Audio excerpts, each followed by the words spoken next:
এই 400 গ্রাম, দরজা খোল। খুলবো না। যতই দরজা বন্ধ করে বসে থাকিস, আজকে তোকে আমি ছাড়বো না। দরজা খোল। রোদ রেগে গিয়ে দাঁত কটমট করে বলে, বুইড়া খাটার শখ কত, আসছে আমার সাথে বাসর করতে। খুলবো না দরজা। আমি বুড়ো? এই 400 গ্রাম, দরজা খোল। তোকে আজকে একটা আসার মেরে শেষ করে ফেলবো। দরজা খোল। আসছে আমার শেষ করে ফেলবে। এখান থেকে যা বুইড়া খাটাস। শুভ্র রোদকে রাখতে দেখে নরম স্বরে বলে ওঠে। এমন করে না পাখি, দরজাটা খোল। আমাকে পাগল করে এভাবে লুকিয়ে থাকিস না। শুভ্রকে এমন নরম হতে দেখে রোদ বিশ্বজয়ের হাসি দেয়। তার প্ল্যান কাজ করেছে তাহলে। ঠিক হয়েছে, এখন কষ্ট পাক। মনে মনে কথাগুলো ভাবে রোদ। শুভ্র আবার দরজা ধাক্কা দিয়ে বলে ওঠে, লক্ষ্মী বউ আমার, সোনা বউ আমার, দরজা খোলো পাখি। আমাকে পাগল করে এভাবে লুকিয়ে থাকিস না। দরজা খোলো পাখি। রোদ ওয়াশরুমের ভিতর থেকে বলে ওঠে, আসছে, দরজা খোলো পাখি। এতদিন কোথায় ছিলি শালা? এই 7 বছরে তো বউ আছে সেটা মনেও পড়েনি।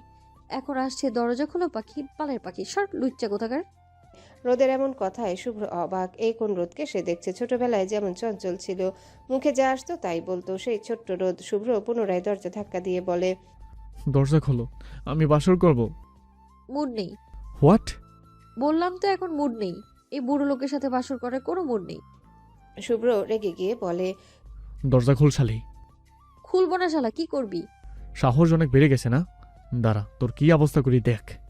শুভ্রের এমন কথায় ভয় পেলেও প্রকাশ করে না শুভ্র। আবারও বলে ওঠে, দরজা খোল 400 গ্রামের বাচ্চা। কি বলেছিলি? আমার সিস্টেম সমস্যা। হার্বাল খাবো? আজকে তোকে দেখাবো তোর সিস্টেম সমস্যা। দরজা খোল শালি। তো কি বলবে?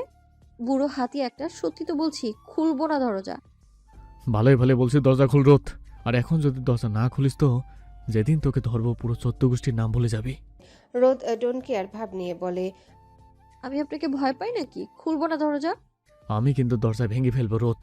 দরজা ভাঙার কথা শুনে তেই রোদ ভয় পেয়ে যায়। মনে মনে সাহস নিয়ে বলে, আপনি দরজা ভাঙলে বাড়ির সবাই জেগে যাবে। নানু মা আসবে, আর সবাই আসলে আমি বলে দেব যে শুভ্র আর কিছু না বলতে দিয়ে বলে, আমি কাউকে ভয় পাই নাকি, হ্যাঁ?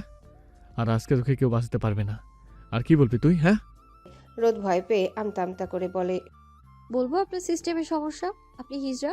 শুভ্র রোদের কথা শুনে জোরে লাথি মারে ওয়াশরুমের দরজায়। মনে মনে বলে, সিস্টেমের সমস্যা ঠিক ছিল, এখন তো বউ আমাকে হিজড়া বানিয়ে দিল। রোদ ভিতর থেকে শব্দ পায় কেউ জোরে দরজা ধাক্কা দিয়ে রুম থেকে বেরিয়ে। রোদ দরজার পাশে কান দিয়ে শুনে শুভ্র আছে কিনা, কিন্তু বাহির থেকে কোনো সারা শব্দ পায় না। রোদ বিড়বিড় করে বলে, হিজড়া বলাতে রেগে রুম থেকে বেরিয়ে গেল নাকি? না, রুমেই আছে। রোদ এইসব ভাবছিল আর দরজায় কান পেতে শুনছিল বাহিরে শুভ্রের কোনো সারা শব্দ পায় কিনা। আশ্চর্যের বিষয় হলো রোদ শুভ্রের কোনো সারা শব্দ পায় না। এইভাবে প্রায় আধা ঘন্টার মতো ওয়াশরুমে ঘাপটি মেরে বসেছিল। রাতও অনেক হচ্ছে, রোদের ঘুমও পাচ্ছে। সারা রাত তো আর ওয়াশরুমে থাকা সম্ভব না। রোদ দরজার সামনে এগিয়ে গিয়ে দরজা খুলতে যায়। ভয়ে ভয়ে দরজা খুলে উকি দেয়। রুমের মধ্যে কাউকে না দেখে স্বস্তি নিঃশ্বাস ফেলে এক হাতে পরনে পড়ে থাকা প্যান্ট, অন্য হাতে ব্যাগ ধরে রুম থেকে দৌড়ে বের হয়ে যেতে নেয়। কিছু দূর যেতেই নিজেকে শূন্যে আবিষ্কার করে। রোদ ভয়ে চোখ মুখ খিচে বন্ধ করে ফেলে। শুভ্র রোদকে এক হাত দিয়ে কোমরে ধরে শূন্যে তুলে ফেলে। রোদ চেঁচিয়ে বলে ওঠে, আমা বাঁচাও। শুভ্র রাগে চোয়াল শক্ত করে বলে, এখন কই যাবি, হ্যাঁ? আমার মুখে মুখে তর্ক করো না। আজকে তো তুই গেলি। রোদ ছুটাছুটি করতে করতে বলে, ছেড়ে দিন আমায়, আমি নানুর কাছে যাব। নানু কই তুমি? চুপ থাক 400 গ্রামের বাচ্চা, একটা আসার মারবো আর একটা কথা বললে। রোদ ভয়ের সাথে চুপ করে যায়। শুভ্র কোলে করে নিয়ে বেডের উপর একরকম জোরে ঠাস করে ফেলে দেয়। রোদ বিছানা থেকে পিছাতে পিছাতে বলে, আমি কিন্তু নানুকে বলে দেব। শুভ্র ঠোঁট কামড়ে হাসে, তারপর বলে, কি বললে শোনা? অশুভ লোক, দূরে থাকেন। সরি, আপাতত তোমার কথা রাখতে পারছি না, কাছে আসো। না, এখন চিৎকার করছিস কেন, হ্যাঁ? ধরলামই না, তার আগে ছাগলের মতো ভেবা করছিস কেন? কথাগুলো বলেই শুভ্র বিছানার দিকে এগিয়ে আসে। রোদ ভয়ে ভয়ে বলে ওঠে, আমার কাছে আসবে না বলে দিচ্ছি। আমি কিন্তু শুভ্র কোনো কথা না বলতে দিয়ে রোদের এক পা খপ করে ধরে টান দিয়ে নিজের কাছে আনে। দুষ্টু হেসে গানের মতো গেয়ে ওঠে, আজ পাশা খেলবো রে শাম। রোদ ভয়ে চোখ বড় বড় করে তাকিয়ে আছে। শুভ্রর দিকে বারবার ঢোক গেলছে আর ভাবছে এই হাতির কাছ থেকে কিভাবে বাঁচা যায়। রোদ হঠাৎ করে মাথা ধরে চিৎকার করে উঠে বলে, শুভ্র ভাই, বাঁচান আমায়। শুভ্র ভাই, ওই বাজে লোকগুলো আবার এসেছে। বলেই সাথে সাথে সেন্সলেস হয়ে যায়। শুভ্র রোদের এমন হঠাৎ সেন্সলেস হওয়াতে ঘাবড়ে যায়। রোদকে ধরে গালে হাত দিয়ে বলে ওঠে, এই রোদ জান, রিল্যাক্স, আমি আছি, কিছু হবে না। কি হলো, ওঠ, যান। এ রোদ। শুভ্রের ভয়ে হাত পা কাঁপছে। শুভ্র রোদকে বিছানার কাছে রেখে টি টেবিলের কাছে যায় পানি আনতে। এইদিকে রোদ চোখ খুলে দেখে সব এই সুযোগে পালাতে হবে। আস্তে করে উঠে এক দৌড়ে রুম থেকে বেরিয়ে যায়। শুভ্র হাতে থাকা গ্লাসটা ফ্লোরে পড়ে যায়। অবাক হয়ে তাকিয়ে আছে। তার মানে এই বিচ্ছু মেয়ে তাকে বোকা বানিয়েছে। শুভ্রর আগে বিড়বিড় করে বলে, নারী অভিনয়ের জন্য সেরা রে। তবে এই অভিনয়ের জন্য তোকে নোবেল আমি অবশ্যই দেব। রোদ, রেডি থাকিস।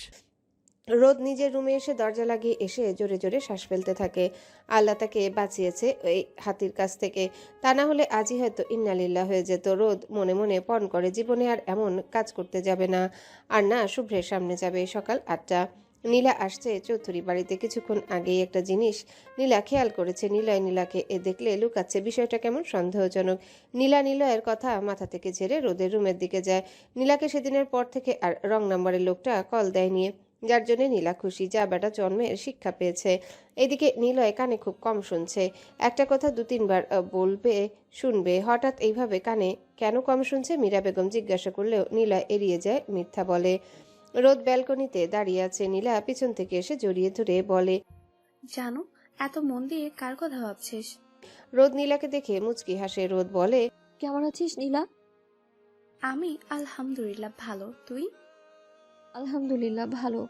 নীলা রোদ গল্প করছে, এর মধ্যে রুহি আসে। রুহি চোখ মুখ ফ্যাকাশে, কেমন যেন চেহারায় চিন্তার ছাপ। রোদ রুহির দিকে তাকিয়ে ভ্রু কুচকে বলে, তুই ঠিক আছিস? তুই এমন দেখাচ্ছে কেন?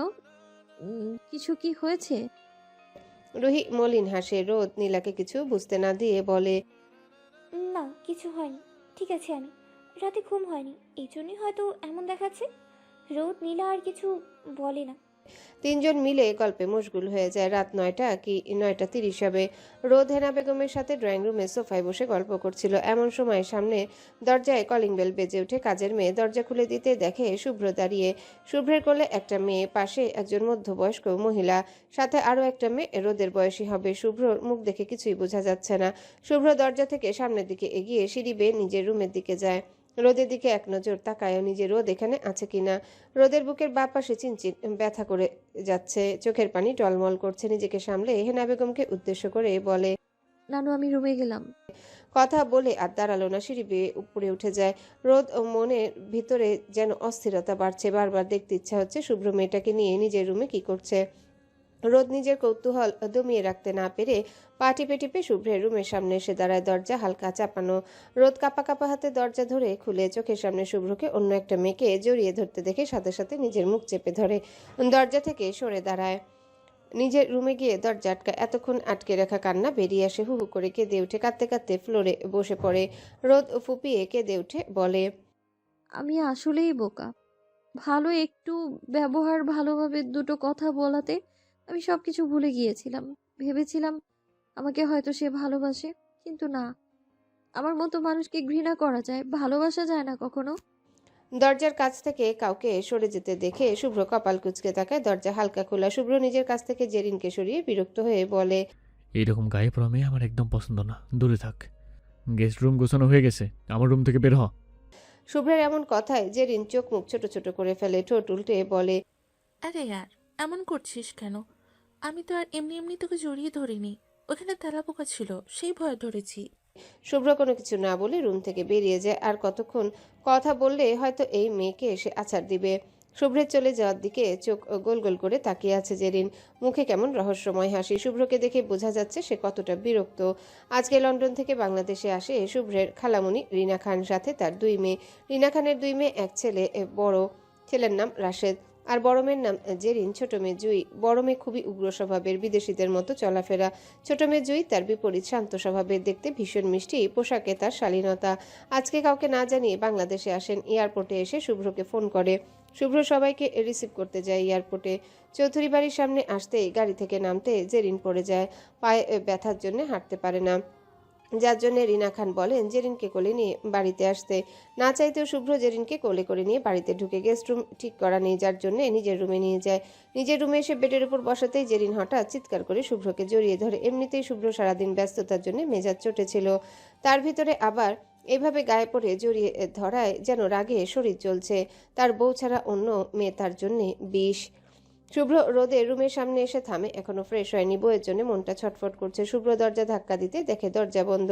কয়েকবার রোদকে ডাকও দেয়, কিন্তু ভিতর থেকে কোনো সাড়া শব্দ নেই। শুভ্র পকেট থেকে রুমের চাবি বের করে দরজা খুলে। রোদ শুভ্রের গলার আওয়াজ পেয়ে চোখ মুখ মুছে ঘাপটি মেরে রুমে বসে আছে। রুমের দরজা খুলে শুভ্রকে আসতে দেখে বসা থেকে উঠে চলে যেতে নেয়। শুভ্র রোদের হাত টেনে ধরে, রোদের মুখ অন্যদিকে ফেরানো। রোদের মুখে কোনো কথা নেই, হাত মুচড়ামুচড়ি করতে থাকে ছাড়ানোর জন্য, কিন্তু কোনোভাবেই শুভ্র হাত ছাড়ছে না।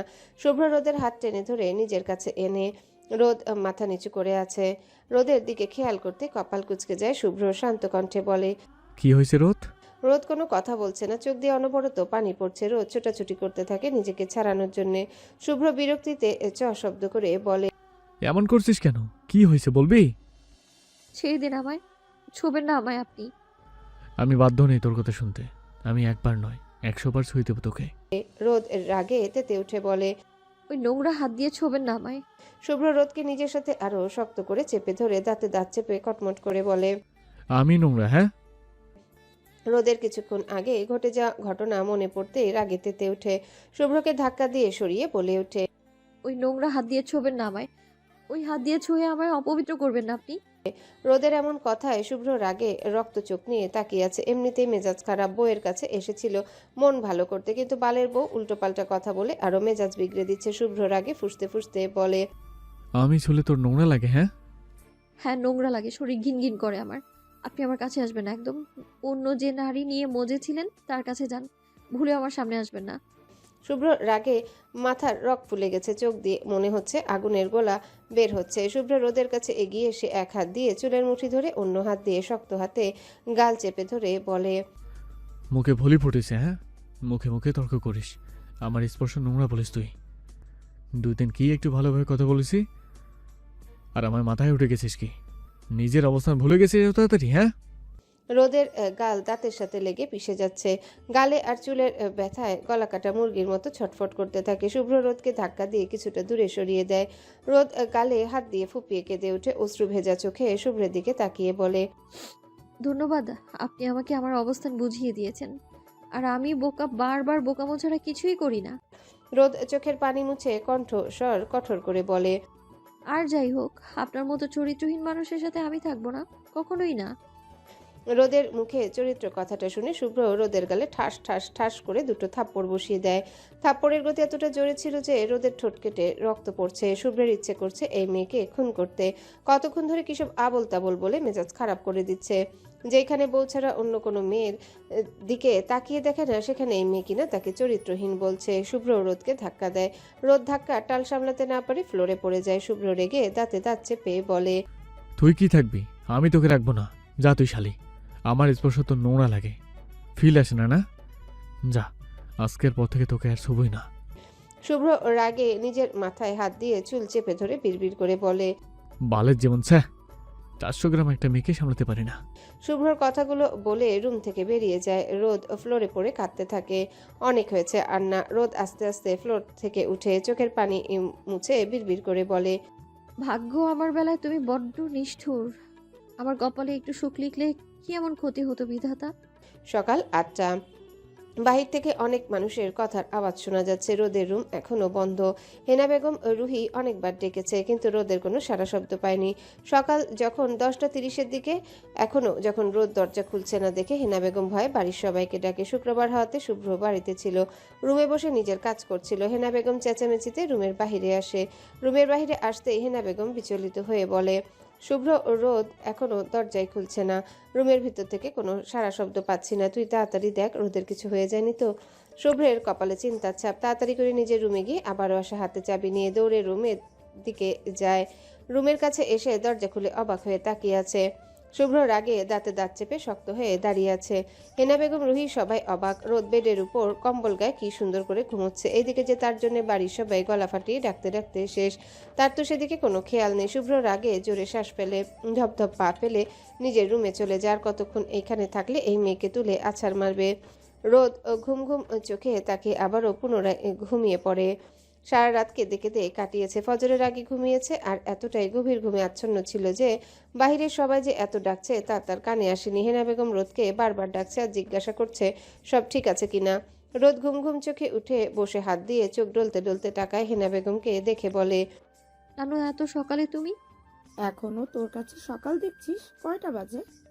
রোদ দেয়াল ঘড়ির দিকে তাকায়, সকাল 10টা বাজে। রোদ জিভ কাটে হেনা বেগমের দিকে তাকিয়ে মিনমিন করে বলে, সরি নানু, আসলে আমি এত বেলা পর্যন্ত কিভাবে ঘুমিয়ে আছি আমি জানি না। হেনা বেগম মিষ্টি হেসে রোদের মাথায় হাত বুলিয়ে বলে, তুই দেরি করে ঘুম থেকে উঠিস তাতে কোনো সমস্যা নেই, কিন্তু কি ঘুমাইছিস? বাড়ি থেকে ডাকলাম, তোর কোনো সাড়া শব্দ নেই। দরজা বন্ধ ছিল। পরে শুভ্র এসে দরজা খুলে তারপর রুমে ঢুকে দেখি তুই ঘুমিয়ে আছিস। জানিস কত ভয় পেয়েছিলাম। শুভ্র কথা বলতেই রোদের চোখে মুখে অন্ধকার নেমে আসে। হেনা বেগম রুম থেকে বেরিয়ে যেতে যেতে বলেন, রোদ তাড়াতাড়ি ফ্রেশ হয়ে নিচে খেতে আয়। রোদ বিছানা থেকে উঠে ফ্রেশ হয়ে নিচে যায় খেতে। সিঁড়ি দিয়ে ধীর পায়ে নামছে। সারা রাত কান্নার জন্য চোখ মুখ ফুলে আছে, গায়ে হালকা থাপ্পড়ের দাগ কাছ থেকে দেখলেই বোঝা যায়। রোদ খাবার টেবিলে বসে প্লেট থেকে রুটি ছিঁড়ে মুখে দিতে পাশ থেকে হাসি বেগম রাগে ফুঁসতে ফুঁসতে বলে, নবাবের বেটে এত বেলা পর্যন্ত ঘুমিয়ে এখন আসছে সকালের নাস্তা করতে। লজ্জা শরম কি কিছু নেই এইভাবে বসে বসে গিলতে?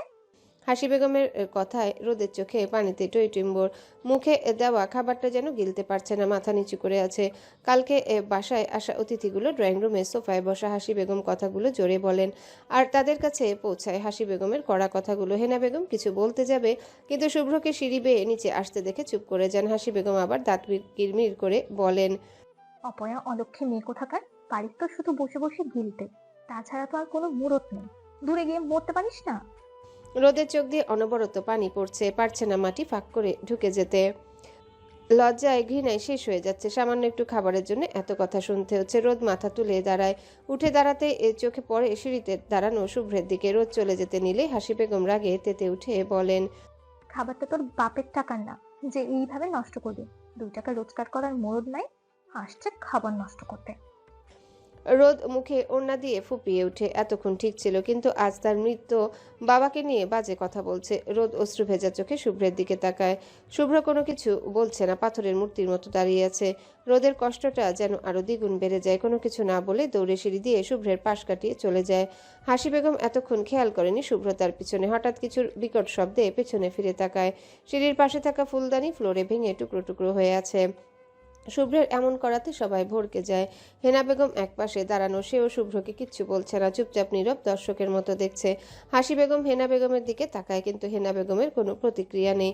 শুভ্র খাবার টেবিলে রাখা সব খাবার এক এক করে ফ্লোরে ফেলতে থাকে। হাসি বেগম পায়ের কাছে। হাসি বেগম ভয়ে চোখ বন্ধ করে চিৎকার করে বলে, কি করছিস শুভ্র? থাম শুভ্র, কি করছিস তুই? খাবারগুলো নষ্ট করছিস কেন? শুভ্র থামে, রাগে ফুঁসতে ফুঁসতে বলে, তুমি কাকে খাবারের খোটা দিয়েছো মেজমা? হাসি বেগম আমতা আমতা করে বলে, মানে কি বলছিস? বাহ, এখনো দেখছি কিছুই জানো না। হাসি বেগম চুপ করে আছেন, কোনো কিছু বলছে না।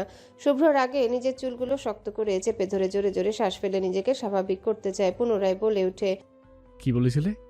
2 টাকা রোজগার করার মুরুদ নেই? এই শুভ চৌধুরীর যে টাকা আছে সে টাকা দিয়ে তোমার মতো কাজের লোক 1000 জন রাখা যাবে রোদের জন্য। হাসি বেগম লজ্জায় অপমানে মাথা নিচু করে ফেলে। রোদ হাসি বেগমের দিকে 2 কদম এগিয়ে তার দিকে ঝুঁকে আস্তে করে বলে ওঠে, আপনার তো জানার কথা না মিসেস হাসি বেগম, আপনার মতো 1000টা হাসি বেগমকে কিনতে পারবে। এত তাড়াতাড়ি নিজের অবস্থা ভুলে গেলেন? আপনার যে যোগ্যতা আছে তা দিয়ে তো চৌধুরী বাড়ির চাকরও হতে পারবেন না। শুভ্র বাঁকা হাসে, পুনরায় দাঁতে দাঁত চেপে বলে, ফার্স্ট অ্যান্ড লাস্ট ওয়ার্নিং, আজকে যা করলেন ভুলেও আর কখনো এইসব করার সাহস করবেন না। আমার বউ সকালের নাস্তা সকাল 10টায় না দুপুর 2টায় করবে, তাতে আপনি মাথা ঘামাবেন না। আপনার জায়গায় যদি অন্য কেউ হইতো তাহলে তাকে আমি এখানেই পুঁতে ফেলতাম। শুভ্র কথাগুলো বলে আর দাঁড়ায় না, বেরিয়ে যায় বাড়ি থেকে। শুভ্রের এমন কথা এবং হাসি বেগমকে শাসাতে দেখে হেনা বেগম ও মীরা বেগমের মুখে হাসি। হাসি বেগম রাগে ফুঁসছেন, অপমানে লজ্জায় সেখান থেকে সরে নিজের রুমে যায়। দুপুর প্রায় 11টার দিকে রোদকে হেনা বেগম খাওয়ার জন্য ডেকেছে, এমনকি খাবার নিয়ে এসেছিল, কিন্তু রোদ রুমের দরজা খুলেনি। হেনা বেগম অনেক খুশি, কারণ শুভ্র রোদের হয়ে প্রতিবাদ করছে আর উনি ভালো করে জানেন শুভ্রের কথার উপর কথা বলার সাহস কারণেই। শুভ্রের রাগ সম্পর্কে বাড়ির সবাই জানে। শুভ্র রেগে গেলে কি তাণ্ডব শুরু হয়। হেনা বেগম 3-4 বার ডাকে, কিন্তু কোনো সারা শব্দ নেই। হতাশ হয়ে খাবার ট্রে নিয়ে চলে যান। রোদ রুমে দরজা আটকে কাঁদছে, বারবার নিজের ভাগ্যকে দোষারোপ করছে। কেন তাকে এমন জীবন দিল? মাঝে মাঝে ইচ্ছে করে দূরে কোথাও চলে যেতে, কিন্তু সে কোথায় যাবে? তার যাওয়ার মতো কোনো জায়গা তো নেই। রোদ বিছানায় মুখ গুজে ফুপিয়ে ওঠে, আল্লাহর কাছে বারবার বলে তাকে যেন তার আব্বু আম্মু মামুনির কাছে নিয়ে যায়। এই যন্ত্রণাময় জীবন তার ভালো লাগে না। দরজা খুলে রোদের রুমে ঢুকে শুভ্র হাত থেকে দুটো বিরিয়ানি প্যাকেট টেবিলে রাখে। বেডের দিকে চোখ পড়তে দেখে রোদ শুয়ে আছে, দেখেই মনে হচ্ছে কাঁদছে, শরীর মৃদু কাঁপছে। শুভ্র জোরে শ্বাস ফেলে ধীর পায়ে এগিয়ে যায় বেডের দিকে। রোদ এখনো শুভ্রকে খেয়াল করেনি। শুভ্র কোনো কিছু না বলে রোদকে কোলে নিয়ে সোফায় বসায়। রোদ শুভ্রকে দেখে প্রথমে অবাক হলেও পর মুহূর্তে নিচে ঘটে যাওয়া ঘটনা মনে পড়তে চোখের কোণে পানি আসে, উঠে চলে যেতে নেয়। শুভ্র রোদের হাত টেনে নিজের কোলে বসায়। রোদ ছুটাছুটি করতে থাকে। শুভ্র নিজের সাথে চেপে ধরে আস্তে করে বলে, স্টপ রোদ, থাপ্পড় খেতে না চাইলে চুপচাপ বসে থাকো এখানে। রোদ শান্ত হয়ে যায়, কিন্তু চোখ দিয়ে অনবরত পানি পড়ছে। শুভ্র রোদকে নিজের দিকে ঘুরিয়ে চোখের পানি মুছে দেয়, দুগালে হাত দিয়ে অপলক দৃষ্টিতে তাকিয়ে আছে রোদের দিকে। কাঁদতে কাঁদতে চোখ মুখ নাক লাল করে ফেলেছে। কিছুক্ষণ পরপর ঠোঁট কেঁপে ওঠে। শুভ্র রোদকে এমন অবস্থায় দেখে হাঁসফাঁস করতে থাকে। রোদের কপালের সাথে কপাল ঠেকিয়ে জোরে শ্বাস ফেলে, তারপর ফিসফিস করে বলে ওঠে, আমার ভিটামিনের অভাব হচ্ছে বউ। রোদের মুখে কোনো কথা নেই। শুভ্র আর কোনো কিছু না বলে রোদের অধরে নিজের অধর ডুবিয়ে দেয়। রোদ কোনো প্রতিক্রিয়া করছে না। শুভ্র রোদের ছোট্ট শরীরটা নিজের সাথে শক্ত করে চেপে ধরে। 10 মিনিটের বেশি সময় হয়ে যায়, শুভ্রের ছাড়ার কোনো নামই নেই। রোদের শ্বাস আটকে আসে, নিঃশ্বাস নিতে পারছে না। শুভ্র রোদকে ছেড়ে দিতেই রোদ চোখ বন্ধ করে জোরে জোরে শ্বাস ফেলে। শুভ্র রোদের দিকে তাকিয়ে শব্দ করে রোদের ঠোঁটে চুমু খায়। রোদ এখনো চোখ বন্ধ করে আছে, লজ্জা ভয়ে সে চোখ খুলতে পারছে না। শুভ্র রোদকে লজ্জা পেতে দেখে দুষ্টু হাসে, তারপর বলে, ম্যাডাম, রোমান্স করে মন ভরবে, পেট ভরবে না, তাই আপনার যত লজ্জা আছে সব এখানেই তুলে ফেলেন। এখানে আসেন, খেয়ে নিন। শুভ্রের কথা শুনে রোদ চোখ খুলে মাথা নিচু করে আছে। শুভ্র রোদকে কোল থেকে নামিয়ে পাশে বসে হাত বাড়িয়ে টি টেবিলে রাখা বিরিয়ানির প্যাকেটে দুটো হাতে তুলে নেয়। একটা রোদের দিকে বাড়িয়ে দিতেই রোদ অন্যদিকে মুখ ফিরিয়ে নেয়। শুভ্র কিছু একটা ভেবে নিজের পকেট থেকে ফোন বের করে কিছু একটা করে। কিছুক্ষণ পরে দরজার বাহির থেকে আওয়াজ আসে। শুভ্র উঠে গিয়ে দরজা খুলে রুহি হাসি মুখে দরজার সামনে হাতে একটা প্লেট নিয়ে দাঁড়িয়ে আছে। শুভ্র প্লেট নিয়ে রুমে আসে। রোদ এতক্ষণ দেখছিল শুভ্র কি করে। শুভ্রকে হাতে প্লেট নিয়ে আসতে দেখে আবার অন্যদিকে নিজের মুখ ফিরিয়ে নেয়। শুভ্র রোদের সবকিছুই খেয়াল করছে আর আনমনে হাসছে। শুভ্র প্লেট খাবার বেড়ে হাতে নিয়ে লোকমা বানিয়ে রোদের মুখের সামনে ধরে। রোদ অবাক হয়ে চোখ বড় বড় করে তাকিয়ে আছে। রোদকে হাঁ করতে না দেখে শুভ্র ভ্রু কুঁচকে তাকায়, তারপর বলে, ম্যাডাম, আমাকে দেওয়ার অনেক সময় আছে, এখন প্লিজ আপনি খাবারটা খেয়ে নিন। রোদও আর না করে না। শুভ্র নিজ হাতে যত্ন করে খাইয়ে দিচ্ছে আর রোদও চুপচাপ খাচ্ছে। রোদের চোখের পানি টলমল করছে। এই যত্নটুকু তো সে এতদিন চাইছিল, কিন্তু সে তার বদলে অবহেলা অপমান ছাড়া কিচ্ছু পায়নি। শুভ্র খেয়াল করে রোদের চোখে পানি, তবে সে কিছু বলে না। সে অনেক অন্যায় করেছে তার ছোট্ট ফুলের সাথে, আর সে যে ভুল করেছে তার মাফ কখনোই হয় না। শুভ্র দীর্ঘশ্বাস ফেলে, জীবনে সব থেকে বড় ভুল করেছে সে, কিন্তু আর না, এবার তার ফুলকে সে তার সবটুকু দিয়ে আগলে রাখবে। শুভ্র হাত বাড়িয়ে টি টেবিল থেকে পানির গ্লাস আনে। সেই সুযোগে রোদ চোখের পানি মুছে ফেলে। শুভ্র এখন পর্যন্ত কিছু খায়নি, সকালে নাস্তা করতে নামছিল নিচে, তখনই ওই ঘটনা ঘটে। রেগে তারপর বাসা থেকে বের হয়ে যায়, ফিরে আসে বউয়ের জন্য খাবার নিয়ে। রোদের বিরিয়ানি খুব পছন্দ, কিন্তু শুভ্র এইসব বাহিরের খাবার খায় না। 2 প্যাকেট বিরিয়ানি আনে রোদের জন্য। রোদ অনেকক্ষণ থেকে বলতে চেষ্টা করছে শুভ্রকে খাওয়ার জন্য, কিন্তু ভয় অস্থিরতায় বলতে পারছে না। রোদ মনে মনে সাহস নিয়ে আস্তে করে বলে, আপনি খাবেন না? শুভ্র ওর হাত থেমে যায়, আস্তে করে বলে, আমি এইসব বাইরে খাবার খাই না, তোমাকে খাওয়াচ্ছি, তুমি খাও। রোদ চোখ মুখ ছোট করে ফেলে, আস্তে করে বলে, আমি খাবো না। শুভ্র রোদের দিকে তাকায়, তপ্ত নিঃশ্বাস ফেলে আস্তে করে বলে, আচ্ছা ঠিক আছে, আমি খাচ্ছি। বলেই 2 লোকমা পরপর মুখে দেয়। তারপর আবারও রোদকে খাওয়াতে থাকে। রোদ অনেক খেয়েছে, শুভ্রের ভয়ে ভয়ে এখন মুখে নিয়ে বসে আছে আর গিলতে পারছে না।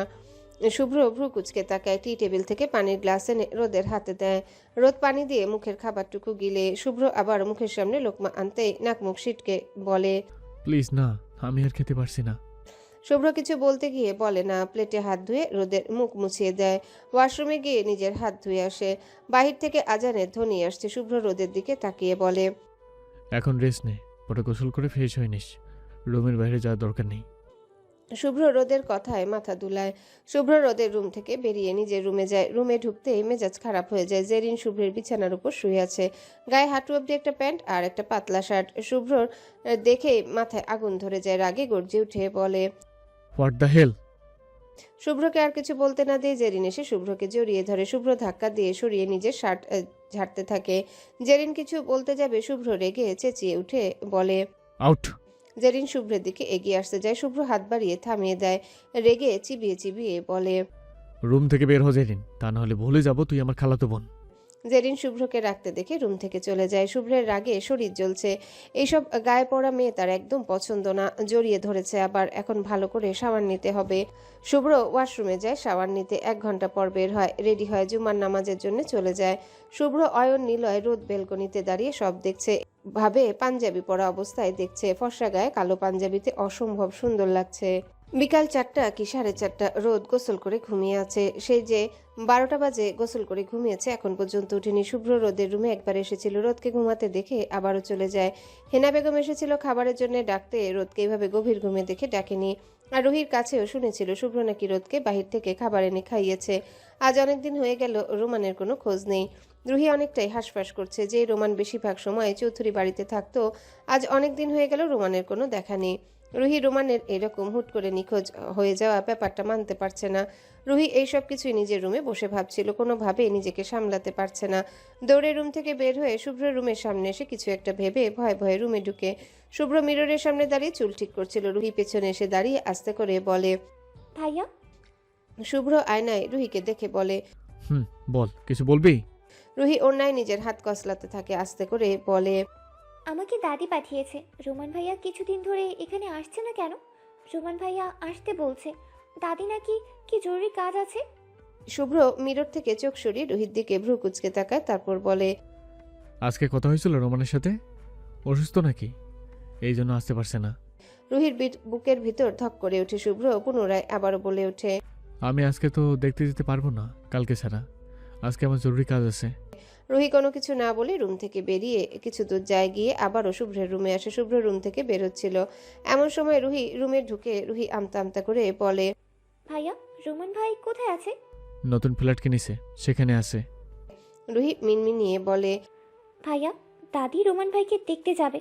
তুমি রোমান ভাইয়ের বাড়ির অ্যাড্রেস দাও। শুভ্র রুম থেকে বেরোতে বেরোতে বলে। আমি তোর ফোনে বাড়ির অ্যাড্রেস পাঠিয়ে দেবো। বলে শুভ্র চলে যায়। শুভ্র চলে যেতে রুহি বুকে থুতু দেয়। কিছুক্ষণ পর রুহির ফোনে টুন করে একটা মেসেজ আসে। রুহি বাড়ির ঠিকানা পেয়ে মুখে হাসি ফুটে দৌড়ে নিজের রুমে যায়। সুন্দর করে রেডি হয়ে বেরিয়ে যায় রোমানের বাসার উদ্দেশ্যে। বাসা থেকে বের হওয়ার সময় হেনা বেগমকে মিথ্যা বলে বেরিয়ে যায় যে হোস্টেলে এক বন্ধু অসুস্থ, তাকে দেখতে যাচ্ছে। হেনা বেগম কিছু বলেনি, তাড়াতাড়ি বাসায় আসতে বলেছে। প্রায় আধা ঘন্টা পর রুহি রোমানের বাড়ির সামনে দাঁড়ায়।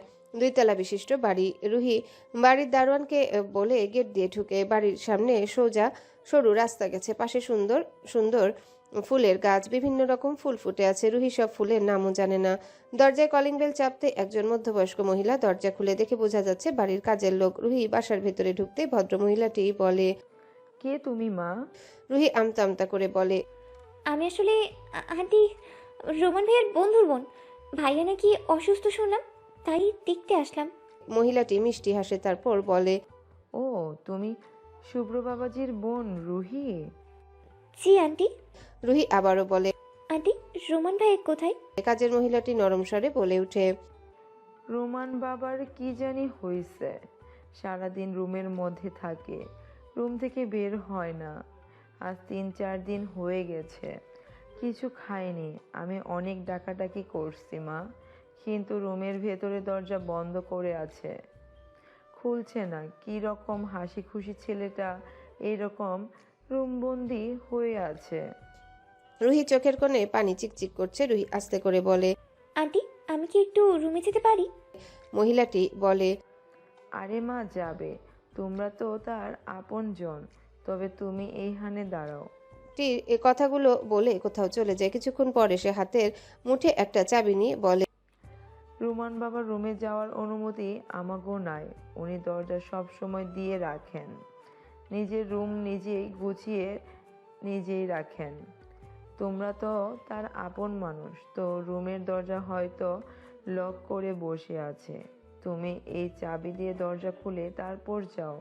আর হ্যাঁ, ডান পাশে গিয়ে প্রথমে যে রুমটা দেখবে ওইটাই রোমান বাবার রুম।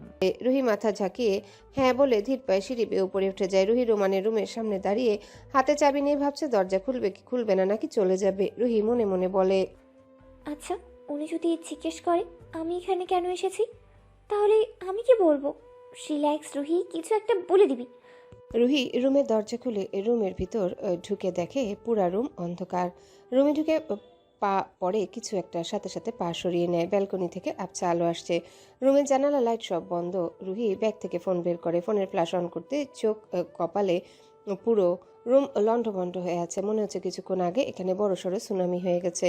রুহি সাবধানে রুমের ভিতরে ঢুকে সামনে তাকাতে রুহির হাত থেকে ফোন পড়ে যায়। রোমানের এক হাত দিয়ে রক্ত পড়ে পুরো ফ্লোর রক্তে ভেসে যাচ্ছে। চুলগুলো এলোমেলো, গায়ে আধা খোলা শার্ট পরা, ফর্সা বুক শার্টের ফাঁক থেকে দৃশ্যমান। বিছানার সাথে হেলান দিয়ে মাথা নিচু করে বসে আছে রোমান। রুহি দৌড়ে গিয়ে রোমানের পাশে বসে পড়ে। রুহি চোখ দিয়ে পানি পড়ছে, আর মনে হচ্ছে তার জন্যেই আজ রোমানের এই অবস্থা। রুহি ব্যাগ থেকে রুমাল বের করে রোমানের কাটা জায়গায় বেঁধে দেয় রক্ত থামানোর জন্য। রুহি কাপা কাপা হাতে রোমানকে ধাক্কা দিয়ে বলে, রোমান ভাই প্লিজ উঠুন, কি অবস্থা করেছেন আপনি? রোমান আস্তে করে মাথা তুলে ঝাপসা চোখে সামনের দিকে তাকায়। রুহিকে দেখে মনে করে হয়তো সেটা সে কল্পনা করছে। রোমান রুহিকে জাপটে ধরে বাচ্চাদের মতো কেঁদে দেয়। রোমান কেঁদে উঠে বিড়বিড় করে বলে, তুই এটা কি করলি রুহি? কেন করলি? আমি তোকে খুব ভালোবাসি। কি করে আমি তোকে ছাড়া থাকবো? আমি সত্যি মরে যাব। রুহি রোমানকে শক্ত করে জড়িয়ে ধরে। রোমান আবারও কাঁদতে কাঁদতে বলে, রুহি, আমার কি দোষ ছিল? কেন আমায় ভালোবাসলি না? রুহি রোমানকে ছেড়ে পাশ থেকে উঠে ফ্লোরে পড়ে থাকা ফোন হাতে নেয়। রুমের লাইট অন করে। রুমের লাইট অন করতে রোমানের হুঁশ আসে। বসে থেকে তড়িঘড়ি করে উঠে সামনে তাকাতে রুহিকে দেখে নিজেকে স্বাভাবিক করতে চায়। রোমান অবাক হয়ে বলে, তুমি এখানে কি করছো? রুহির রুমের চারিদিকে তাকায়। রুমের দেয়ালে সব জায়গায় রুহির ছবি। বেডের দিকে দেয়ালে রুহির হাসি মুখের বড় একটা ছবি লাগানো। সমস্ত রুম জুড়ে রুহির ছবি। রুহি অবাকের রেশ কেটে রোমানের দিকে করুণ দৃষ্টিতে তাকায়। রুহির চোখ থেকে পানি পড়ছে। রোমান আচানক বলে ওঠে, তুই এখানে কি করছিস? কেন এসেছিস? চলে যা এখান থেকে। রুহি রোমানের সামনে এসে দাঁড়িয়ে চোখে পানি টলমল করছে। রুহি কাঁপা কাঁপা কণ্ঠে বলে, আপনি না বলেছিলেন আপনি আমাকে ভালোবাসেন? এমনি এমনি বলেছিলেন, আর যেই আপনি বুঝে গেলেন আপনার প্রতি দুর্বল হয়ে গেছি, অমনি দূরত্ব বাড়িয়ে দিলেন। 2 দিন পর কারো শক্ত হাতে থাপ্পড়ে নিচে পড়ে যায় রোদ। শুভ্র রোদের চুলের মুঠি ধরে দাঁড় করিয়ে মুখের সামনে এনে রাগে গর্জে উঠে বলে, কি বলেছিলাম আমার কথার বাইরে যাবি না, তারপরও কেন গেলে তুই? 400 গ্রামের বাচ্চা, বল কেন অবাধ্য হয়েছিস আমার কথার? কথা বল শালি। শুভ্র পুনরায় আবারও রেগে দাঁতে দাঁত পিষে বলে, তোকে ভালোবাসি কিনা প্র্যাকটিক্যালি দেখাবো, চল শালি। রুহির কথায় রোমান নিজের মুখ ঘুরিয়ে অন্যদিকে তাকায়। রোমানের এমনভাবে অন্যদিকে মুখ ফিরিয়ে নেওয়াতে রুহি মুখে ওড়না দিয়ে ফুপিয়ে ওঠে। রোমানের চোখের কোণেও পানি। রোমান শক্ত কণ্ঠে বলে ওঠে, তুই এখানে কেন এসেছিস রুহি? রুহি ওড়না দিয়ে চোখ মুছে রোমানের দিকে তাকায়। রোমান এখনো অন্যদিকে তাকানো। রুহি নিজেকে স্বাভাবিক করে বলে, আপনি কি অবস্থা করেছেন রোমান ভাই? আর রুমের এই অবস্থা কেন? রোমান রুহির দিকে তাকায়, চোখের দৃষ্টি করুন কিন্তু কণ্ঠে রাগ আর তেজ। রোমান বলে, আমি যে অবস্থায় আছি তা তোর দেখতে হবে না। বয়ফ্রেন্ড জুটিয়েছিস, তার কাছে যা, তার খোঁজ খবর নে। এখানে কেন এসেছিস? রুহি রোমানের কথায় মাথা নিচু করে আছে। তার মানে এই জন্যই মূলত রোমান এতদিন ঘরবন্দি হয়ে আছে। রুহি রোমানের দিকে তাকিয়ে কিছু বলতে যাবে, তার আগেই রোমান বলে ওঠে, সন্ধ্যা হয়ে আসছে, তাড়াতাড়ি বাসায় চলে যা রুহি। আর আমি বেঁচে থাকি বা মরে যাই, তাতে তোর অন্তত দেখতে আসতে হবে না। বাসায় যা। রুহি রোমানের কথায় মাথা নিচু করে রুম থেকে বেরিয়ে যেতে নেয়। রোমান রুহির দিকে এক নজরে তাকিয়ে অন্যদিকে ফিরে তাকায়। রুহি দরজা পর্যন্ত গিয়ে পা থেমে যায়। পিছনে ফিরে তাকিয়ে দেখে রোমান অন্যদিকে ফিরে তাকিয়ে আছে। রুহি ওড়না দিয়ে নিজের মুখ চেপে ধরে।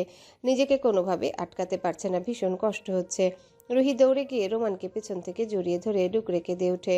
রোমান প্রথমে অবাক হয়, পরে শান্ত হয়ে দাঁড়িয়ে থাকে। রুহি কাঁদতে কাঁদতে বলে ওঠে, রোমান ভাই, আপনি কেন এমন করছেন?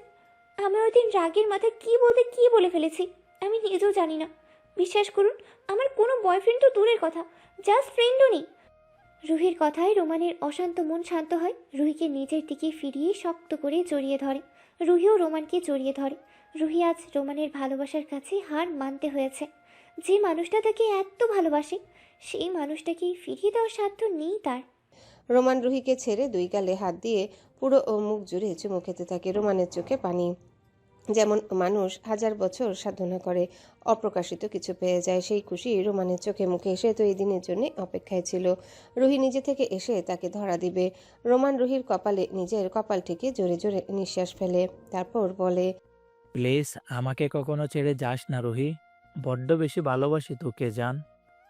কখনো আমার কাছ থেকে দূরে চলে যাস না। রুহি রোমানকে শক্ত করে জড়িয়ে ধরে, কিন্তু মুখে কিছু বলে না। রোমানের মুখে হাসি। রুহিকে ছেড়ে বেডের উপর বসিয়ে ধীর পায়ে হেঁটে যায়। সামনে আলমারির দিকে কিছু একটা খুঁজে বের করে। রুহির সামনে এসে রুহির পায়ের নিচে হাঁটু গেড়ে বসে পড়ে। রোমানের হাতে একটা বক্স। রোমান রুহির পায়ে হাত দিতে নিলে রুহি পা অন্যদিকে সরিয়ে ব্যস্ত কণ্ঠে বলে ওঠে, কি করছেন আপনি? পায়ে হাত দিচ্ছেন কেন? রোমান রুহির দিকে এক নজর তাকিয়ে বলে। চুপ করে এখানে বসো। রুহি চুপ করে বসে। এর সাথে রোমান বক্স খুলে একজোড়া সোনার নূপুর বের করে। রুহি অবাক হয়ে তাকিয়ে আছে রোমানের দিকে। রোমান রুহির পা নিজের হাঁটুর উপরে তুলে নূপুর জোড়া দুই পায়ে পরিয়ে দেয়। শব্দ করে চুমু খায়। রুহি বিচলিত হয়ে বলে ওঠে, কি করছেন আপনি? আর এত দামি নূপুর আমাকে দিয়েছেন কেন? রোমান রুহির পায়ের দিকে তাকিয়ে বলে ওঠে, এটা আমার ভালোবাসার প্রতীক। কখনো তুমি এই নূপুর নিজের পা থেকে খুলবে না, সবসময় নিজের পায়ে পড়ে থাকবে। রুহি রোমানের দিকে তাকিয়ে কথাগুলো শুনছে আর মুগ্ধ হচ্ছে। ঠিক কতটা ভালোবাসলে একটা মানুষ এমন পাগলামি করতে পারে। রুহি আনমনে হাসে। আসলে কি সে ভাগ্যবতী? তা না হলে এইরকম একজন সুদর্শন পুরুষ তাকে কতটা ভালোবাসে। তার রূপগুণ কিচ্ছু নেই, তারপর তাকে কতটা ভালোবাসে। আসলে সে ভাগ্যবতী। 2 দিন পর কারো শক্ত হাতে থাপ্পড়ে নিচে পড়ে যায় রোদ। শুভ্র রোদের চুলের মুঠি ধরে দাঁড় করিয়ে মুখের সামনে এনে রাগে গর্জে উঠে বলে, কি বলেছিলাম আমার কথার বাইরে যাবি না, তারপরও কেন গেলে তুই? 400 গ্রামের বাচ্চা, বল কেন অবাধ্য হয়েছিস আমার কথার? কথা বল শালি। শুভ্র পুনরায় আবার রেগে দাঁতে দাঁত পিষে বলে, তোকে ভালোবাসি কিনা সেটা প্র্যাকটিক্যালি দেখাবো, চল শালি। সন্ধ্যা 7:30। রুহি কিছুক্ষণ আগেই বাসায় ফিরেছে। মুখে তার হাসি। বারবার নিজের পায়ে থাকা নূপুরের দিকে তাকাচ্ছে। রোমান নিজেই রুহিকে বাড়িতে পৌঁছে দিয়ে গেছে। রুহি নিজের রুমে দরজা বন্ধ করে বসে আছে আর আজকে রোমানের সাথে ঘটে যাওয়া কথা ভাবছে। এইদিকে রোদ মাগরিবের নামাজ পড়ে নিজের রুমে বসে আছে। আজকের দিনটা ঘুমিয়ে কাটিয়েছে, যার জন্য শরীর কেমন যেন লাগছে। রোদ নিজের রুম থেকে বের হয়, দরজা খুলে করিডোর দিয়ে হেঁটে নিচের দিকে যায়। তখনই সামনে পড়ে এক অচেনা মেয়ে। রোদকে দেখে মেয়েটি মিষ্টি হাসি। রোদের দিকে এগিয়ে এসে রোদকে উদ্দেশ্য করে বলে, কেমন আছিস রোদ? রোদ ভুরু কুচকে তাকায়, তারপর বলে, আলহামদুলিল্লাহ ভালো আপু, আপনি কেমন আছেন? জুই মিষ্টি হাসে, তারপর বলে, আমিও ভালো। তুই আমাকে আপু ডাকছিস? এত তাড়াতাড়ি ভুলে গেলি? রোদ সামনে থাকা মেয়েটার কথা শুনে অবাক হয়। আসলে সে চিনতে পারছে না। তুই আমাকে চিনতে পারছিস না? আচ্ছা বলতো কে আমি? রোদ জুয়ের দিকে তাকায়। একটু একটু চেনা চেনা লাগলেও বলতে পারে না। রোদ ঠোঁট উল্টে বলে, খুব চেনা চেনা লাগছে, কিন্তু এখন মনে করতে পারছি না।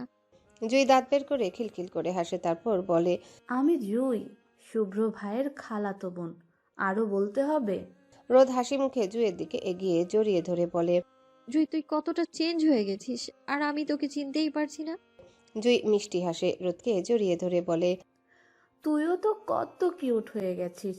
ছোট্টবেলার থেকে এখন আরো বেশি সুন্দর হয়ে গেছিস। রোদ জুইয়ের কথায় হাসে। জুই মেয়েটা একেবারে অন্যরকম, চলাফেরা সব দিক দিয়ে অনেকটাই ভালো। বিদেশে বড় হলেও পোশাক দেখে কেউ বলবে না যে জুই বিদেশে বড় হয়েছে। রোদের মামুনি থাকতে জুইয়ের সাথে অনেকবার দেখা হয়েছে। দুইজন একসাথে খেলেছে। বলতে গেলে তারা দুইজন ছোটবেলার খেলার সাথী। রোদ জুইকে নিয়ে নিজের রুমে যায়। দুইজন মিলে অনেকটা সময় গল্প করে। রুহি নিজের রুমে বসে আছে, লজ্জা ভয় নিজের রুম থেকে বের হচ্ছে না। যদি কেউ পায়ে থাকা নূপুর দেখে ফেলে তাহলে সে কি বলবে। রুহি নিজের রুমে ঘাপটি মেরে বসে আছে আর রোমানের কথা ভাবছে। রোমান কেমন করে তাকিয়েছিল রুহির দিকে। রুহি লজ্জায় নিজের মুখ ঢাকে 2 হাত দিয়ে। আজ 2 দিন পর নিলয় বাড়িতে ফিরে। কানে সমস্যার জন্য চট্টগ্রাম গিয়েছিল ডক্টর দেখাতে। কি একটা অবস্থা হয়েছিল, ডক্টর না দেখালে তো সে সত্যি কালা হয়ে যেত। ভাবতে নিলয় বুকে হাত দেয়। তার ক্রাশ মেয়েগুলো যদি একটাবার জেনে যেত তাহলে তার কি মান সম্মান থাকতো। নিলয় মনে মনে কিছু একটা ভেবে হাতে ফোন নিয়ে নতুন সিমের নাম্বার থেকে কল দেয় নীলাকে। আজ অনেক দিন হয়ে গেছে নীলাকে জ্বালাতে পারছে না, তাই আজকে আবারও জ্বালানোর জন্য কল দেয়। 2-3 বার রিং বাজতে ফোনের অপর পাশ থেকে কল রিসিভ হয়। নিলয় নিজের কান থেকে ফোন দূরে সরিয়ে ভয়েস চেঞ্জ করে মেয়েদের মতো করে বলে, কি হতিনের ঘরে হতিন লো, আমার স্বামীরে তাবিজ করে নিজের বসে রাখছিস? আরে হতিন, তুই আমার জামাইরে সাইরা দে। এই কে আপনি? কার কাছে ফোন দিছেন? আরে হতিন, তুই মোর জামাই নিয়া কই লুকাচ্ছ?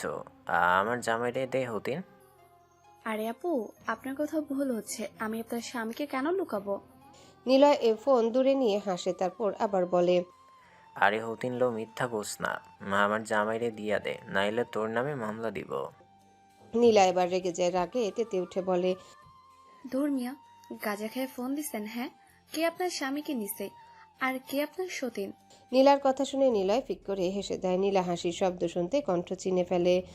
রাগে তেতে উঠে কিছু বলতে যাবে এমন সময় নিলয় ফোন কেটে দেয়। নীলা শক্ত হাতে নিজের ফোন চেপে ধরে, রাগে রিরি করতে বলে উঠে, হাদারামের বাচ্চা, তুই এতদিন তাহলে আমাকে ফোন দিয়ে এই রকম জ্বালিয়েছিস? তোকে তো আমি শেষ করে ফেলবো। রেডি থাকিস গাধা। রোদ জুই পুরো বাড়ি ঘুরে ঘুরে দেখছিল। সেই ছোটবেলায় বাড়ি দেখেছিল, এখন পুরি কিছু মনে নেই। রোদকে হেনা বেগম ডাক দেওয়ায় রোদ হেনা বেগমের কাছে চলে যান। জুইকে 5 মিনিটের কথা বলে জুই সম্মতি জানায়। জুই বাড়ি ঘুরতে ঘুরতে একটা রুমের কাছে এসে দাঁড়ায়। দরজা হালকা খোলা। জুই দরজার একটু ফাঁক করে উকি মারে। রুমটা সুন্দর করে সাজানো গোছানো, খুব সুন্দর পরিপাটি। জুই কৌতূহল বশত রুমের ভেতরে ঢুকে রুমের চারিপাশে ঘুরে ঘুরে দেখতে থাকে। হঠাৎ দরজা খোলা শব্দ, সামনে তাকাতেই হা হয়ে যায়। চোখ বড় বড় করে তাকিয়ে থাকে সামনের দিকে। অয়ন সামনে একটা মেয়ে দেখে অবাক হয়। জুই নিজের হুঁশে আসতেই দেয় জোরে চিৎকার। অয়ন কোমরে তোয়াল পেঁচানো, এই একটু আগে বাসায় আসছে, এসেই শাওয়ারে ঢুকে লম্বা শাওয়ার নিয়ে বের হয়েছে, কিন্তু তার রুমে তো সচরাচর কেউ আসে না। তাহলে এই মেয়েকে? অয়ন এখন বেশিরভাগ সময় কাজে ব্যস্ত থাকে, বাসায় অনেক কম আসে। আর তার কারণ হচ্ছে রোদ, কারণ সে রোদকে দেখলেই দুর্বল হয়ে পড়ে, বারবার ইচ্ছে করে রোদের কাছে ছুটে যেতে। আর সেই জন্যে নিজেকে ব্যস্ত দেখে রোদকে ভুলে থাকার বৃথা চেষ্টা। তবে সেই চেষ্টায় সে সফল হতে পেরেছে কিনা জানা নেই। এত বছরের ভালোবাসা কি এত সহজে ভুলে যাওয়া যায়? অয়ন চিৎকার শুনে সাথে সাথে ওয়াশরুমে ঢুকে দরজা লাগায়। এই মেয়ে যেভাবে চিৎকার করছে তাতে মনে হয় না যে তার মানিজ্যত রক্ষে থাকবে কিছু। জুই অয়নের ওয়াশরুমে ঢুকে যেতে দেখে রুম থেকে দৌড়ে বেরিয়ে যায়। রুমের বাইরে এসে বুকে হাত দিয়ে জোরে জোরে শ্বাস ফেলে। রোদকে হেনা বেগম নিচে ডেকেছে। মিসেস রিনা খান ড্রয়িং রুমের সোফায় পায়ের উপর পা তুলে বসে আছে, চোখে মুখে কেমন যেন গম্ভীরতা। রোদ ড্রয়িং রুম পেরিয়ে হেনা বেগমের কাছে কিচেনে যেতে নেয়, আর চোখে একবার সোফায় বসে থাকা রিনা বেগমকে দেখেন। রিনা খান পেছন থেকে গম্ভীর কণ্ঠে বলে ওঠে, চৌধুরী বাড়ির বউ তুমি, সারাদিন শুয়ে বসে থাকলে হবে না। বাড়িতে মেহমান আছে, তাদের দিকে তো খেয়াল রাখবে। চৌধুরী বাড়ির বড় বউয়ের দায়িত্ব কিন্তু অনেক বেশি। রোদের পা থেমে যায়। রিনা খান আবারও বলে ওঠে, তুমি আবার আমার কথায় কিছু মনে করো না। এখনকার মেয়েগুলো আদব কায়দা কিছুই নেই। আমি তোমার খালা শাশুড়ি, এসেছে আজ 2 দিন হয়ে গেল, এখন পর্যন্ত সালামটুকুও করলো না। কেমন মেয়ে পছন্দ করে নিজের ছেলের গোলায় ঝুলিয়ে দিয়ে গেছে আপা। আদব কায়দা বলে কি কিছু নেই? রোদ কিছু বলতে গিয়েও বলতে পারে না, মাথা নিচু করে দাঁড়িয়ে থাকে সেই জায়গায়। রিনা খান আর খুঁচিয়ে খুঁচিয়ে অনেক কথা বলে রোদকে। রিনা খান রোদের দিকে তাকিয়ে বলে ওঠে, হইছে, আর নেকা কান্না করতে হবে না। আমি তোমার খালা শাশুড়ি, আমাকে সালাম করলে কি তোমার সব কিছু কমে যেত? কোনো শিক্ষা আদব কায়দা মা বাবা শেখায়নি? রিনা খান আবারও বলে ওঠে, মা বাবা কি করে শেখাবে? মা বাবাকে তো জন্মেও হয়েই খেয়েছে। অলক্ষী মেয়ে, মা বাবাকে খেয়ে মন ভরেনি, তাই তো আমার বোনটাকে খেলো। এই মেয়েটা রাক্ষস, এটা দেখবে আস্তে আস্তে বাড়ির সবগুলো মানুষকে খাবে। আমার বউ যদি রাক্ষস হয় খালা, তাহলে এই সবার আগে তোমাকে খেতে বলবো। শুভ্রের কথা সামনে দরজার দিকে তাকায় রিনা খান। শুভ্রের এমন কথায় থতমত খেয়ে যায়। শুভ্র এতক্ষণ দরজার সামনে দাঁড়িয়ে সব শুনছিল। রোদ মাথা তুলে একবার শুভ্রের দিকে তাকায়। শুভ্র ড্রয়িং রুমে রিনা খানের দিকে এগিয়ে হাসি মুখে বলে ওঠে, আর শুনে রাখো খালা, আমার বউকে আদব কায়দায় তোমাকে শেখাতে হবে না। আমার বউ যেরকম আছে তাতেই হবে। তবে তোমাকে আদব কায়দা শেখাতে হবে। আমার বউ তোমাকে সালাম করেনি, সেটা নিয়ে তো প্রবলেম। আজকে সারা রাত তোমাকে সালাম করবে। শুভ্র একটু থেমে আবারও বলে ওঠে, আজকে রোদ না, বাড়ির সবাই তোমাকে সালাম করবে। আর খালা শাশুড়ি হিসাবে সালাম করলে সালামি তো অবশ্যই পাবে। রিনা খান শুভ্রের দিকে কেমন বোকার মতো তাকিয়ে আছে। সে আসলে বুঝতে পারছে না শুভ্র তাকে অপমান করছে নাকি সম্মান করে বলছে সারা রাত সালাম করবে সবাই। শুভ্র রোদের দিকে তাকায়, তারপর বলে, রোদ এদিকে আয়। রোদ মাথা তুলে তাকায় শুভ্রের দিকে, তারপর ধীর পায়ে এগিয়ে আসে শুভ্রের দিকে। শুভ্র রোদের দিকে তাকায়, তারপর বাড়ির সবাইকে জোরে ডাকে। রুহি, নিলয়, অহনা, টিনা, জুই সবাই নিচে আসে। অয়ন বাদে সবাই নিচে আসতে শুভ্র বাঁকা হাসে। রিনা খান হতভম্ব হয়ে তাকিয়ে আছে। সে আসলে বোঝার চেষ্টা করছে শুভ্র কি করতে চাইছে। শুভ্র সবাইকে উদ্দেশ্য করে বলে, আজকে সালামি দিবস, খালাকে যতবার পায়ে ধরে সালাম করবি সে আনলিমিটেড সালামি দিবে। দেরি করিস না সবাই। নিলয় চোখ চকচক করে ওঠে, অবিশ্বাস্য চোখে তাকায় শুভ্রের দিকে, তারপর বলে, সরি বলছো ব্রো, এই কিপটা দিবে আনলিমিটেড সালামি? নিলয় এ কথা একটু জোরে বলে। রিনা খান কটমট করে নিলয়ের দিকে তাকায়। নিলয় মেকি হাসে। শুভ্র হাসি মুখে রিনা খানের দিকে তাকিয়ে বলে, আরে খালা, আপনি শুধু রোদকে সালামি দেবেন কেন? ওদের সবাইকে দেন। আর নিলয়, সত্যি খালা সালামি দেবে সবাইকে, তোমরা সালাম করো। তোদের সবার সালাম হয়ে গেলে বাড়ির সব সার্ভেন্টকে দিয়ে খালাকে সালাম করাবি। আজকে খালা বাড়ির সবাইকে সালামি দেবে। শুভ্রের কথা শুনে রিনা খান চোখ বড় বড় করে তাকায়। শুভ্র নিলয়ের দিকে তাকিয়ে পুনরায় বলে ওঠে, নিলয় তুই লাইভ কর। আজকে আমাদের খালা বাড়ির সবাইকে আনলিমিটেড সালামি দিবে, সেটা সবাইকে দেখাতে হবে তো। শুভ্রের বলতে দেরি হলেও নিলয়ের ফেসবুকে ঢুকে লাইভ চালু করতে দেরি হলো না। শুভ্র বাঁকা হাসে, রোদ চোখ বড় বড় করে তাকিয়ে আছে শুভ্রের দিকে। শুভ্র ধীর পায়ে এগিয়ে যায় রিনা খানের দিকে, একটু তার দিকে ঝুঁকে ফিসফিস করে বলে ওঠে, এটা চৌধুরী বাড়ি খালা, এখানে ভিখারি কেউ ভিক্ষা দিলেও 50,000-এর নিচে কেউ দেয় না। তো সেখানে আজ আপনি সবাইকে সালামি দিবেন, সেটাও আবার ক্যাশে। তাই এত যখন আমার বউকে চৌধুরীর নিয়ম শিখিয়েছিলেন, তো এই নিয়মটাও যেন ঠিক করে রাখেন। কথাগুলো বলে শুভ্র সিঁড়ির দিকে যায়। রোদের হাত ধরে রোদকে নিয়ে চলে যেতে যেতে বলে, নীলা যতক্ষণ না সালামি দেওয়া শেষ হবে ততক্ষণ লাইভ বন্ধ করবি না, লাইভ চলতে থাকবে। নিলয় জোরে চিৎকার করে বলে। Okay bro. শুভ্র রোদের হাত ধরে একরকম টানতে টানতে উপরে নিয়ে যায়। রোদ অবাক হয়ে শুভ্রের মুখের দিকে তাকিয়ে আছে। রোদ মনে মনে এই মহিলা যে পরিমাণ কিপটা, সে দিবে আনলিমিটেড সালামি। হাস্যকর ব্যাপার, হাতের ফাঁক দিয়ে পানি পড়ে না, এত কিপটা। রোদের হাত শক্ত করে ধরে আছে, মনে হচ্ছে হাতের হাড়গোড়গুলো ভেঙে ফেলবে। শুভ্র রুমে আসতেই রোদের হাত ছেড়ে দেয়। রোদ নিজের হাতের দিকে তাকিয়ে কাঁদো কাঁদো হয়ে শুভ্রর দিকে তাকিয়ে বলে, কি করছেন? আমার হাত তো ভেঙে ফেললেন। শুভ্র কিছু বলে না, শান্ত দৃষ্টিতে রোদের হাতের দিকে তাকায়। ফর্সা হাতে লাল দাগ পড়ে গেছে। রোদ মাথা নিচু করে নিজের হাতের দিকে তাকিয়ে আছে। শুভ্র গায়ে থাকা শার্ট খুলে সোফায় খুলে মারে। রোদ এখনো খেয়াল করেনি শুভ্র শার্ট খুলে ফেলেছে। সে নিজের হাত দেখতে ব্যস্ত। শুভ্র গায়ে এখন একটা প্যান্ট আর সাদা গেঞ্জি। শুভ্র রোদের কাছে গিয়ে রোদকে কোলে তুলে নেয়, সোজা গিয়ে ওয়াশরুমে ঢুকে যায়। ঘটনা এত দ্রুত ঘটে যে রোদের মাথার উপর দিয়ে যায়। যখনই বুঝতে পারে তার গায়ে পানি পড়ছে, তখনই ছটফট করতে থাকে শুভ্র থেকে ছোটার জন্যে। শুভ্র বিরক্ত হয়ে রোদের দিকে তাকিয়ে বলে, ব্যাঙের মতো লাফালাফি না করে চুপ করে এখানে দাঁড়া। রোদ বিচলিত হয়ে বলে, আপনি আমাকে এত রাতে এইভাবে ভিজিয়ে দিচ্ছেন কেন? ছাড়ুন আমায়, শীত লাগছে আমার। শুভ্র রোদের দিকে তাকিয়ে রোদকে শক্ত করে চেপে ধরে বলে, এরকম হাসির মতো প্যাক প্যাক না করে চুপ করে এখানে দাঁড়িয়ে থাক, তা না হলে এমন কিছু করব যার জন্য তোকে সারা রাত গোসল করে পার করতে হবে।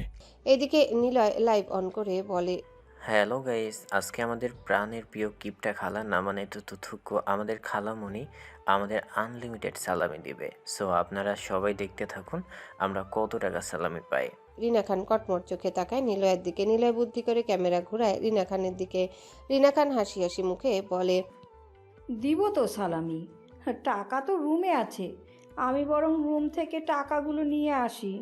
জুই নিজের মায়ের মুখের কথাগুলো শুনে দ্রুত বলে ওঠে, আরে আম্মু, তুমি কষ্ট করে সিঁড়ি বেয়ে উঠতে যাবে কেন? আমি নিয়ে আসি টাকাগুলো। জুই কথাগুলো বলে আর দাঁড়ায় না, দৌড়ে সিঁড়ি বেয়ে উপরে চলে যায়। 2 মিনিট পর হাতে একটা ব্যাগ নিয়ে চলে আসে হাসি হাসি মুখে। সোফার সামনে থাকা টি টেবিলের উপর ব্যাগটা খুলে সব টাকা রাখে। নীলার চোখ মুখ চকচক করে ওঠে। কমপক্ষে 3 থেকে 4 লাখ টাকা হবে। তবে সেখান থেকে 2 পয়সা থেকে শুরু করে 1 টাকা, 2 টাকা, 1000 নোট পর্যন্ত আছে। ছিঁড়া টাকাও আছে। মনে হচ্ছে এত এত বছর কিপটামো করে যে টাকা জমিয়েছিল সব জুই নিয়ে এসেছে। লাইফ চলছে বলে রিনা খান কিছু বলতেও পারছে না। অন্যদিকে বাড়ির সব সার্ভেন্ট এসে হাজির হয়েছে। সবাইকে দেখে রিনা খান হার্ট অ্যাটাক হবার মতো অবস্থা। সবাই দৌড়ে গিয়ে রিনা খানকে ঘিরে ধরে। রিনা খান ফ্লোরে বসে পড়ে। নীলা এসে রিনা খানকে এক পা ধরে সালাম করতেই আছে। আর একদিকে রুহি, টিনা, জুই, অহনা আরেক পা ধরে আছে, আরেক হাত দিয়ে টাকা নিচ্ছে।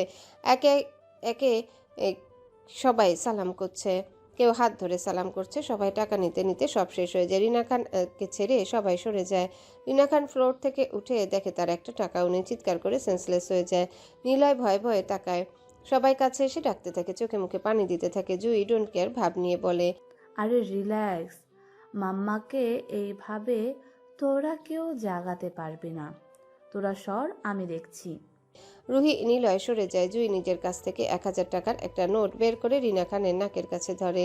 কিছু সময় যেতে রিনা খান টাকা শুকতে শুকতে জেগে উঠে বলতে থাকে, টাকা টাকা, আবার সব টাকা নিয়ে গেল রে।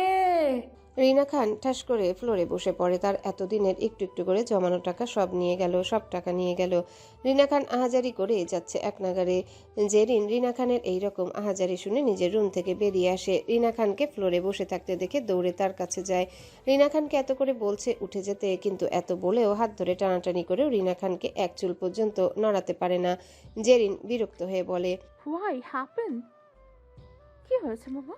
এইভাবে ফ্লোরে গড়াগড়ি খাচ্ছ কেন? রিনা খান থেমে গিয়ে জেরিনকে একটু আগে ঘটে যাওয়া সব ঘটনা বলে। জেরিন চোখে মুখে রাগ স্পষ্ট। জেরিন নিজের মায়ের কাছে এসে পাশে বসে আস্তে করে বলে, মামা, সামান্য কিছু টাকার জন্য এমন করো না। আমরা যে কাজে এসেছি সেটা হয়ে গেলে বস্তা বস্তা টাকা পাবো, আর সেটা দিয়ে সারা জীবন বসে খেতে পারবো। তুমি উঠে আসো, চলো রুমে চলো। রিনা খান জেরিনের কথায় শান্ত হয়, তারপর চলে যায় নিজের রুমে। গভীর রাত, চারিদিকে শুনশান নীরবতা।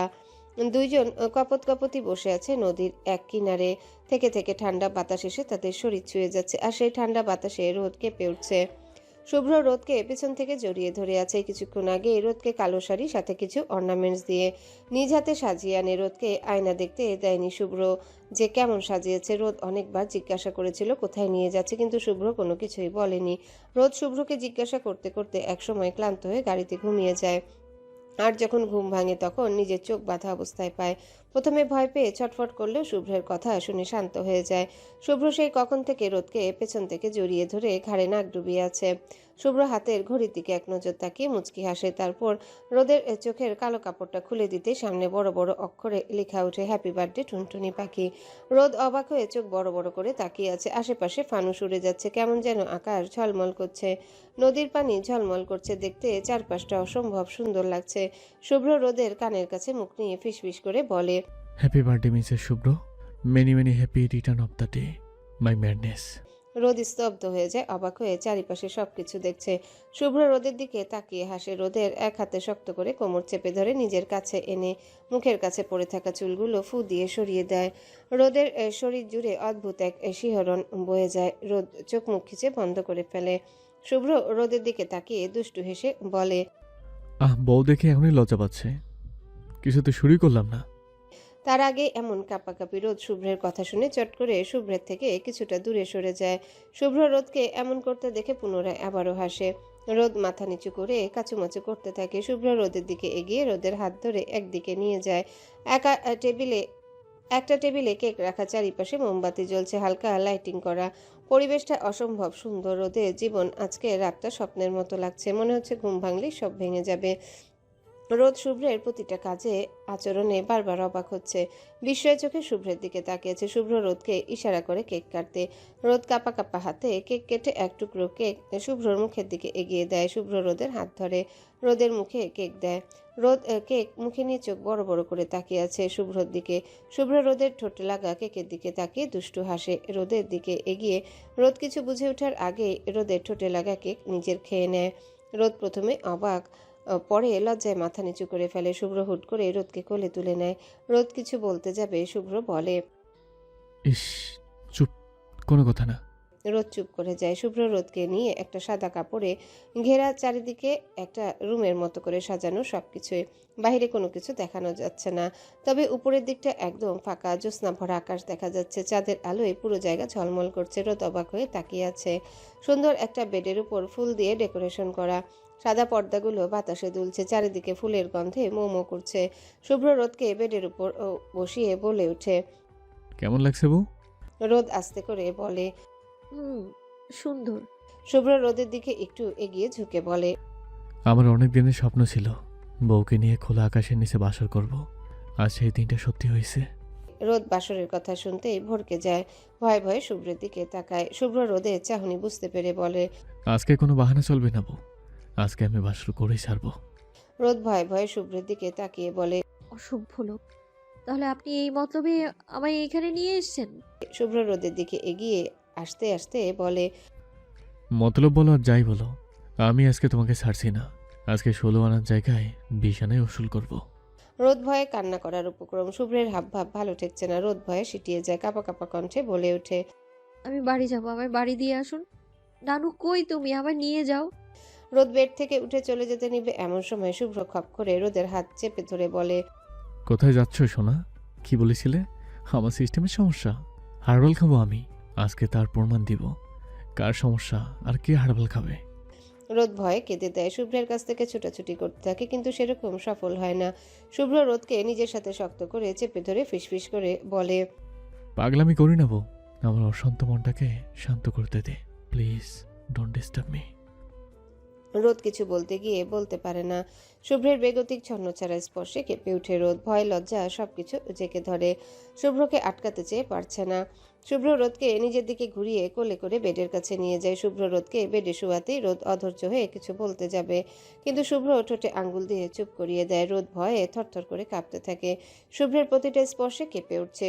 শুভ্র রোদের দিকে এক নজর তাকায়। রোদ ভয়ে চোখ বন্ধ করে আছে, ঠোঁট দুটো থরথর করে কাঁপছে। শুভ্র রোদের ঠোঁটের দিকে তাকিয়ে আবেশে নিজের ঠোঁটের সাথে দখল করে নেয়।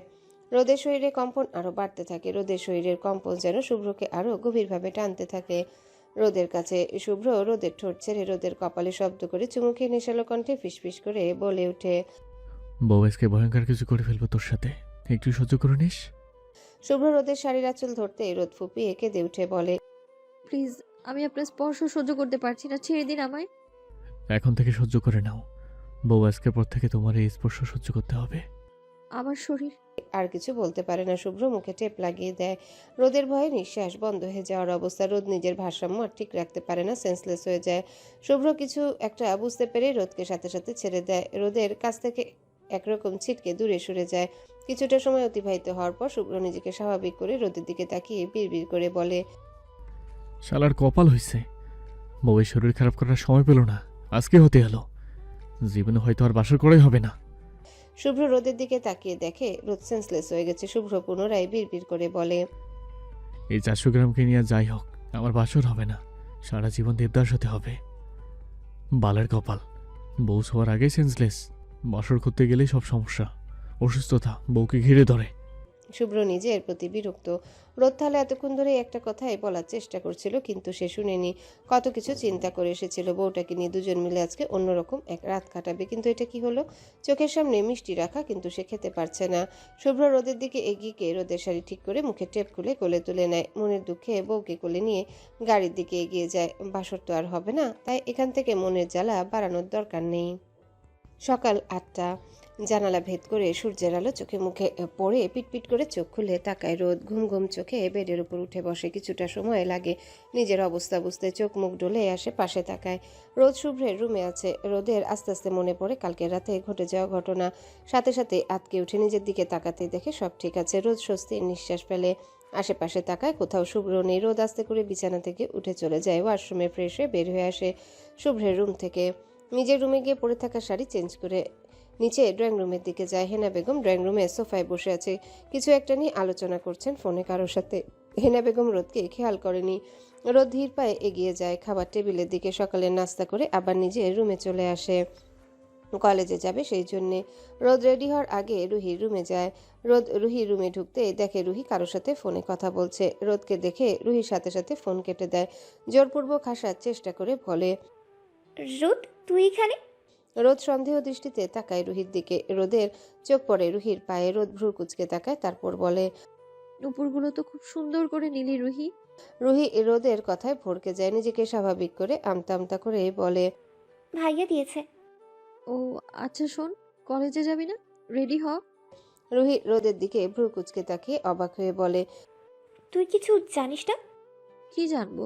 রুহি হেসে ওঠে, রোদের দিকে এগিয়ে এসে মজা করে বলে ওঠে, সারাদিন জামাই নিয়ে থাকলে কি আর জানবি বাড়িতে কি হচ্ছে? কি হয়েছে বলবি? অহনা আপুর বিয়ে ঠিক হয়েছে। নীলয় ভাইয়াদের কি যেন হয়, ছেলে তাদের চেনা পরিচিত। আর অহনা আপুকে আগে থেকেই পছন্দ করে রাখছে। ছেলে বিদেশ থেকে এসেছে, এখন ওনারা বিয়েটা করে নিতে চাচ্ছে।